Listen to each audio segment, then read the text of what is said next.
Hola, muy buenas a mis estudiantes de legislación comercial y laboral. Hoy estamos reunidos para avanzar otro tema más en nuestra materia de legislación comercial. En este día, específicamente, en este tiempo, vamos a hablar sobre el tema de lo que son las empresas mercantiles. Ese es nuestro tema de hoy día, de esta clase en especial, que estamos hablando sobre derecho comercial. Vamos a compartir nuestra pantalla y vamos a irnos a hablar sobre el tema en sí.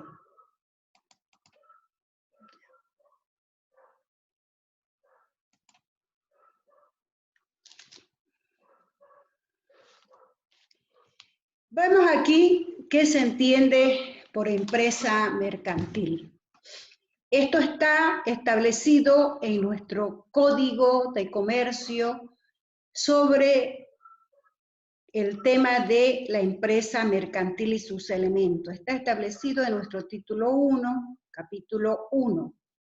Entonces, ahí nos dice qué es la empresa mercantil y cuáles son sus elementos. El artículo 448 nos dice: se entiende por empresa mercantil a la organización de elementos materiales e inmateriales para la producción de intercambio de bienes o servicios. Una empresa podrá realizar su actividad a través de uno o más establecimientos de comercio. Se entiende por establecimiento el conjunto de bienes organizados por el empresario para realizar los fines de la empresa.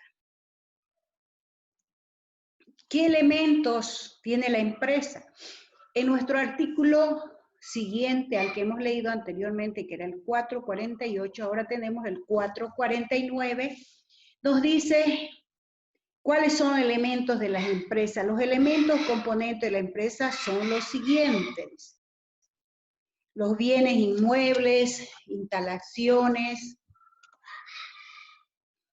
después el derecho a impedir la desviación de la clientela y la fama comercial, el nombre comercial, marcas, signos distintivos, la cesión de los contratos de arrendamiento del local con autorización del propietario, los contratos de trabajo de empleados y obreros en los términos establecidos en los respectivos contratos y la ley, la mercadería en almacén o en proceso de elaboración y los demás bienes en depósito, tránsito y prenda. Las patentes de invención y secretos de fabricación, así como dibujos, modelos industriales. Y los derechos y obligaciones mercantiles derivados de las actividades propias, incluyendo los personales del titular. Todo contrato celebrado sobre una empresa mercantil que no expresa los elementos que la componen presupone todos los elementos antes enumerados. Eso es cuando hablamos de lo que son los elementos de una empresa mercantil. ¿Qué es la empresa y qué es el empresario? Aquí tenemos que la empresa es la materialización de un proyecto del hombre empresario y su campo de acción. En cambio, el empresario puede ser el dueño de una empresa, el jefe de una empresa. La empresa para Jauregui es la organización técnico-económica que se propone producir mediante la combinación de diversos elementos como ser trabajo, tierra, capital, bienes o servicios, destinado al cambio con la esperanza de conseguir beneficios corriendo el riesgo de posibles pérdidas. Estamos hablando de empresas. La empresa como un organismo complejo e indivisible. ¿A qué se refiere esto?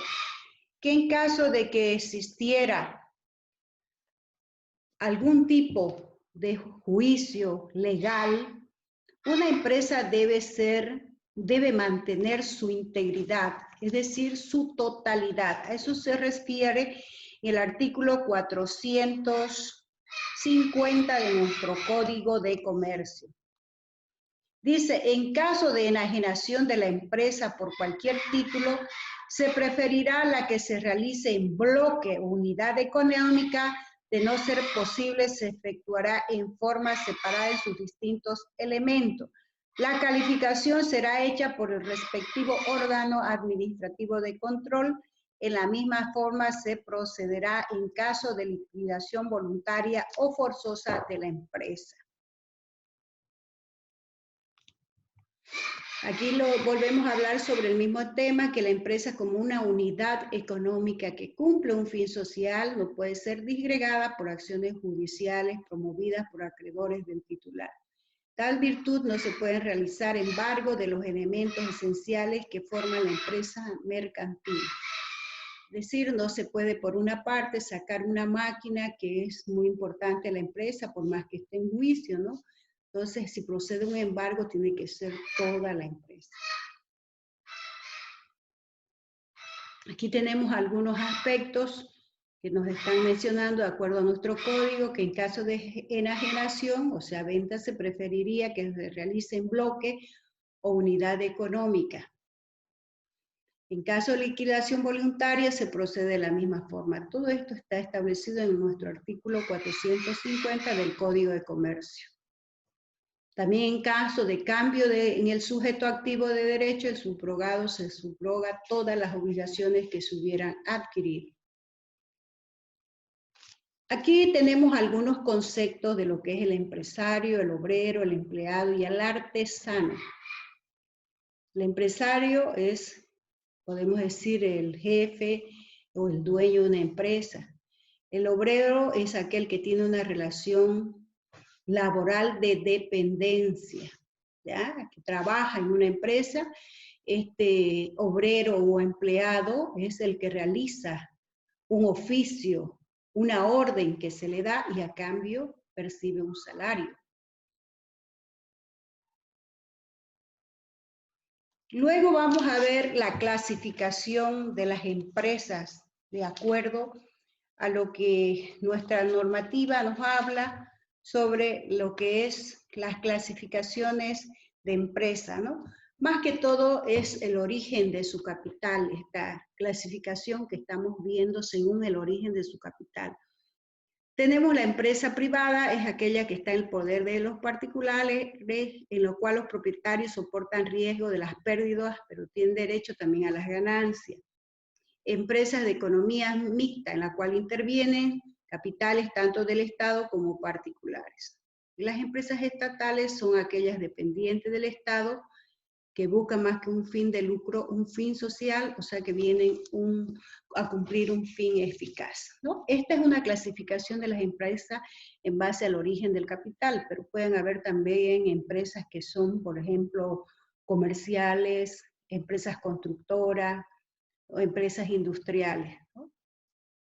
Solo que para nuestro fin y para que ustedes vayan preparándose en torno al tema específico de lo que van a ser los avances y los exámenes, los controles de lectura, es esta clasificación la que tomamos en cuenta. Bien, hablamos sobre lo que es la propiedad industrial. Esto está normado en el capítulo 3 de nuestro Código de Comercio a partir del artículo 463. ¿Y qué es, en este caso, una propiedad industrial? Vamos a ver que nuestro código nos habla de cómo está constituida, qué forma la propiedad industrial, pero en realidad son elementos inmateriales que son objetos de derecho, que producen derechos. Y entre ellos nos está mencionando, por ejemplo, toda nueva invención, que en este caso, por ejemplo, tenemos la patente, la marca y el nombre comercial. Vamos a ir desglosándolo uno por uno. Entonces, la propiedad industrial dice que es incorpórea, lo que les mencionaba antes, no la tocamos, o sea, no la podemos agarrar físicamente, ya que no es susceptible, dice, de ocupación. Es objeto de derechos de contenido patrimonial y vienen a constituir las que les estaba mencionando anteriormente.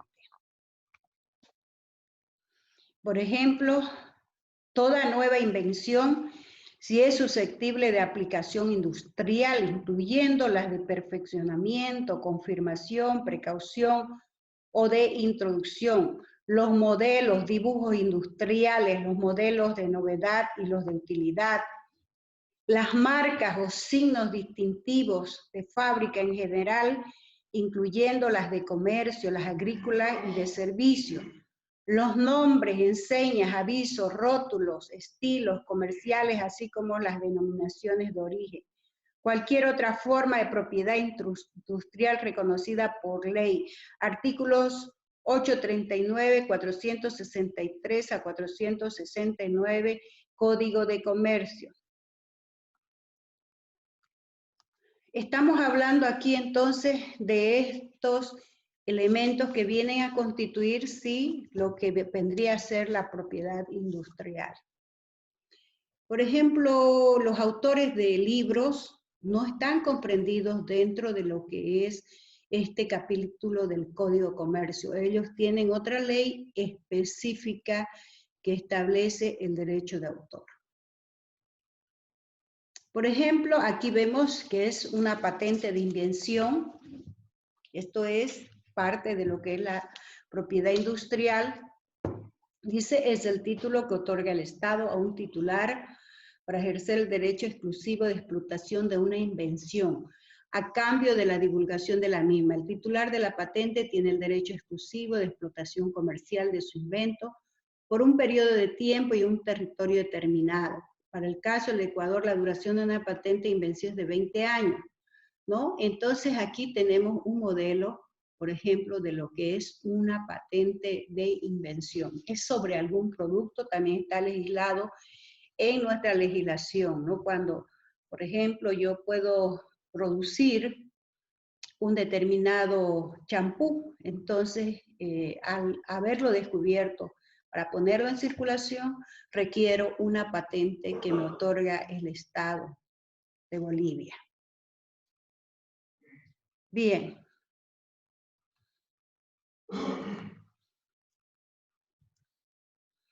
También tenemos lo que se llama las marcas. Esto también es parte de la propiedad industrial. Aquí están viendo marca de fábrica que está establecida en nuestro artículo 475 del Código de Comercio. Se adquiere previo cumplimiento de los requisitos que nos van a pedir para que podamos ser propietarios de esta marca de fábrica. Aquí vamos a ver lo que establece ese artículo del Código. Derecho al uso. El derecho al uso exclusivo de una marca o signo distintivo se adquiere previo cumplimiento de los requisitos señalados por disposiciones legales sobre la materia y su inscripción en el registro correspondientes. Dice que cuando la marca no se la registra, dice, el uso de una marca no registrada legalmente no otorga derechos sobre la misma. O sea que otro pueda apropiarse de nuestra marca. Por eso es importante el registro. También dice, signos distintivos puede usarse como marca cualquier medio material, signo, emblema, dibujo o nombre que por sus caracteres especiales distingan un producto o mercadería de los similares de su clase o especie, siempre que los mismos cumplan con los requisitos legales pertinentes. Aquí estamos viendo un ejemplo de marca de fábrica. Dice, en caso de que se hiciera un uso indebido de una marca, dice aquí en nuestro código, artículo 481, el propietario de una marca puede denunciar el uso indebido o la imitación de la misma y solicitar la prohibición de su uso, así como demandar el resarcimiento de los daños sin perjuicio de la acción penal correspondiente.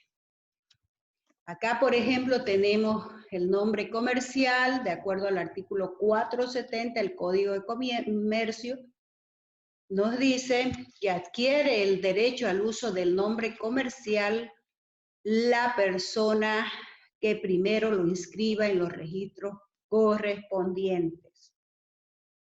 Está establecido también aquí sobre el nombre comercial, en el artículo 470 dice: adquiere el derecho al uso del nombre comercial la persona que primero lo inscriba en los registros correspondientes. El derecho al uso del nombre comercial comprende además el nombre del comerciante individual o la razón social o denominación adoptada legalmente por una sociedad, siempre y cuando se cumplan por el adquirente los requisitos establecidos por este código para la transmisión de una empresa mercantil. ¿Cómo se forma el nombre comercial? Está en el artículo 471. El nombre comercial se forma libremente. Sin embargo, no puede incluir el del otro comerciante que no sea titular de la empresa, ni puede usarse nombre que pueda inducir a confusión por su semejanza con el de otra empresa del mismo ramo o actividad. El titular de un nombre comercial tiene derecho al uso exclusivo del mismo en el campo de su propia actividad y transmitirlo conforme a la ley. Eso con respecto al nombre comercial. Sobre las patentes de invención que habíamos visto, un ejemplo antecito, aquí les había mostrado sobre una patente. Esto está legislado en el artículo 483, obtención de la patente. La patente puede ser obtenida por el inventor, por sus herederos o por el cesionario de los respectivos derechos. Artículo 484, derecho exclusivo de explotación. Quien haya obtenido y registrado una patente de invención conforme a ley tiene derecho exclusivo a su explotación por el tiempo determinado por aquella. Las normas que regulan las patentes de invención comprenden los descubrimientos, así como las mejoras o perfeccionamientos de un invento. Entonces también tenemos dentro de la propiedad industrial el derecho de invención. Quien realice un invento tiene derecho a ser reconocido como un inventor, aunque lo hubiera efectuado o desarrollado dentro de su labor diaria en calidad de trabajador dependiente, salvo que hubiera sido contratado como investigador en el campo perteneciente al invento, ¿no? Después nos habla de las patentes conjuntas, la licencia de explotación, que pueden otorgar los propietarios de la patente, ¿no? La cesión de derechos, el uso indebido también, cuando se hace un uso indebido de estos derechos. Después vamos a hablar aquí sobre la bolsa de valores. Es una entidad en la cual se negocian títulos, valores privados y públicos sin perjuicio de que puedan negociarse privadamente o por otros intermediarios autorizados. Tenemos además mercado de comercio, de acuerdo al 739 del Código de Comercio.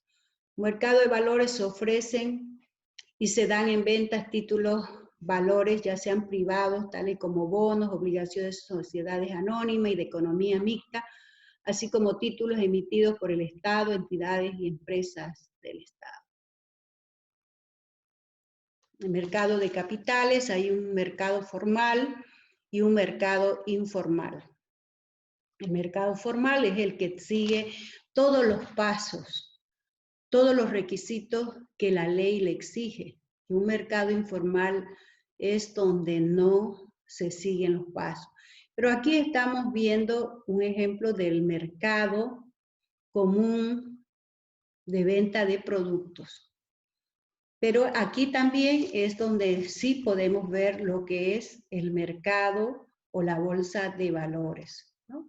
La bolsa de valores realiza su labor de intermediación derecho de bolsas, intermediación bursátil. Entonces, como ven aquí, vamos a ver los que ofrecen los títulos valores que pueden ser públicos o privados y los que demandan, es decir, los que vienen y compran, ¿no? Entonces, específicamente aquí ya es un mercado de valores, lo que puede ser un mercado formal que sigue todos los requisitos de acuerdo a ley y el mercado informal, pero esto específicamente para los títulos valores. Después tenemos otro aspecto, ¿quiénes son los intermediarios financieros?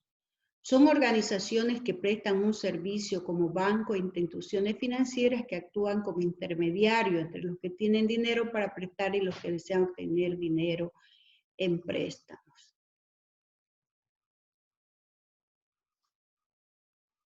Aquí también tenemos por qué existen los intermediarios financieros.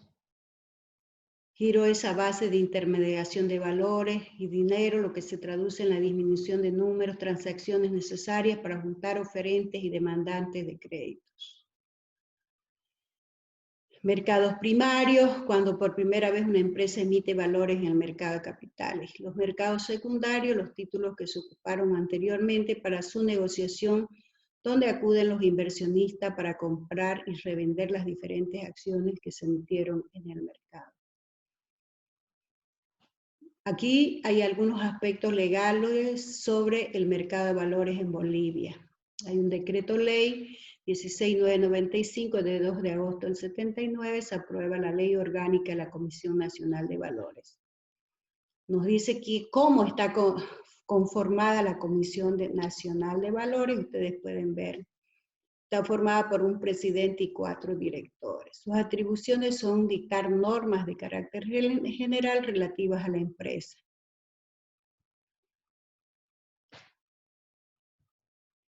Luego tenemos las bolsas en Bolivia que están exentas del pago del impuesto a las transacciones, que es el 3% que se paga de este impuesto a las transacciones. Después, la Bolsa de Valores, una organización privada que ofrece a sus miembros los mandatos de sus clientes. Es una empresa que se organiza como una sociedad anónima y sus acciones son nominativas, no endosables. De esta forma es lo que se trata de dar cumplimiento a lo establecido en el artículo 257 del Código de Comercio. ¿Cómo está autorizada una operación de bolsa? Debe ser acordada por la Comisión Nacional de Valores. Después tenemos en el artículo 761 del Código de Comercio operaciones bursátiles. Las operaciones de bolsa deben conocerse para ser cumplidas. Los contratantes no pueden dejar de ejecutarlas sabiendo que su intención fue liquidarlas. ¿Qué requisitos tienen los agentes de bolsa? O sea, por los que tienen que dedicarse al oficio de agentes de bolsa, están establecidos en nuestro artículo 765 del Código de Comercio. ¿Cuáles son los objetivos de la bolsa? Aquí tenemos crear un clima favorable de confianza para conseguir que los ahorristas se transformen en inversionistas en forma continua a través de subasta. Bien, todo eso con respecto a nuestro avance de lo que es la empresa mercantil. O sea, hemos hablado qué es una empresa mercantil, cómo se clasifica de acuerdo al origen de su capital. Hemos hablado qué es una propiedad industrial, cuáles son los casos en que se consideran propiedad industrial, entre los que tenemos la patente, la marca, el nombre comercial, ¿no? Invención, todo eso. Y hemos hablado un poco sobre la bolsa de valores. Vamos a ver aquí un poquito más sobre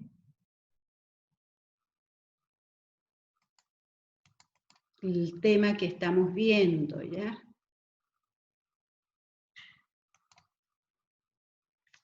Vamos a irnos para atrás.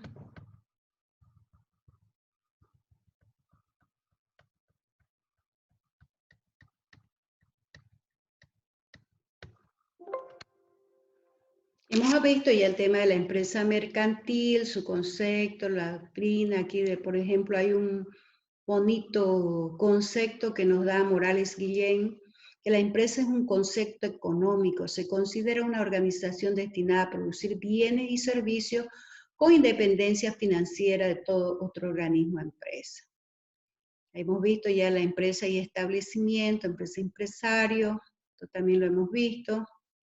Los elementos de la empresa establecidos en el artículo 449 y se lo puede resumir en materiales, inmateriales y personales, los elementos de la empresa. Hemos visto el tema de la transferencia, la clasificación de las empresas, el tema de la propiedad industrial. Tenemos la patente de invención, derecho al nombre comercial, al nombre de la fábrica, nombre de fábrica, derecho al uso, bolsa de valores. Aquí quiero mostrarles algunos elementos más sobre la bolsa de valores. Existe el mercado de capitales, mercado formal y mercado informal. ¿Quiénes son los oferentes, intermediarios, demandantes, oferentes, intermediarios financieros? ¿Qué es la intermediación bursátiles? Aquí, ¿quiénes son los intermediarios financieros? Son organizaciones que prestan servicio, oferentes de crédito con los demandantes de crédito. Tenemos el dinero, los bienes reales. Aquí tenemos un esquema de lo que son los mercados de capitales, donde existen mercados primarios, mercados secundarios, instrumentos financieros, depósitos a plazo del sistema bancario, llamado también mercado para valores de segunda mano. Aquí está en el Código de Comercio, en el libro segundo, título 3, se encuentran las bases legales para el funcionamiento de un mercado bursátil. Las leyes que antes ya también le había mencionado. Aquí tenemos Comisión Nacional de Valores, el presidente, director. ¿Cuáles son sus atribuciones? De dictar normas a la empresa, emisoras de valores, a las bolsas de valores, para que se observe y ajuste sus operaciones a las disposiciones legales y sanos usos. Regular la emisión, admisión, permanencia y suspensión de valores cotizados en bolsa, establecer los requisitos de empresas, emisoras de valores, de oferta pública, títulos valores de oferta pública. La bolsa en Bolivia, la exención del pago del impuesto a las transacciones, la compraventa de acciones, debentures y títulos que se realiza a través de la Bolsa de Valores según el artículo 3, la Ley 1314, 27 de febrero de 1992, que modifica el artículo 76 de la Ley 840. Existe Bolsa Boliviana de Valores a nivel nacional y Bolsa de Valores de Santa Cruz de la Sierra. La forma de constitución y objetos está establecida en el artículo 753 del Código de Comercio. Aquí hablamos sobre la operación de bolsa, la autorización, operaciones bursátiles.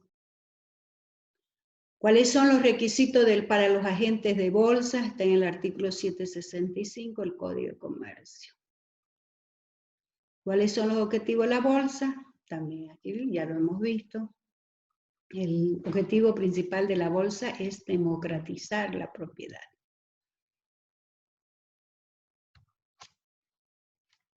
Muy bien. Hasta aquí entonces es el avance de este tema sobre empresa mercantil. Si hay alguna pregunta por parte de los estudiantes, la podemos responder. ¿Alguna aclaración? Si no, nos vemos en la próxima clase.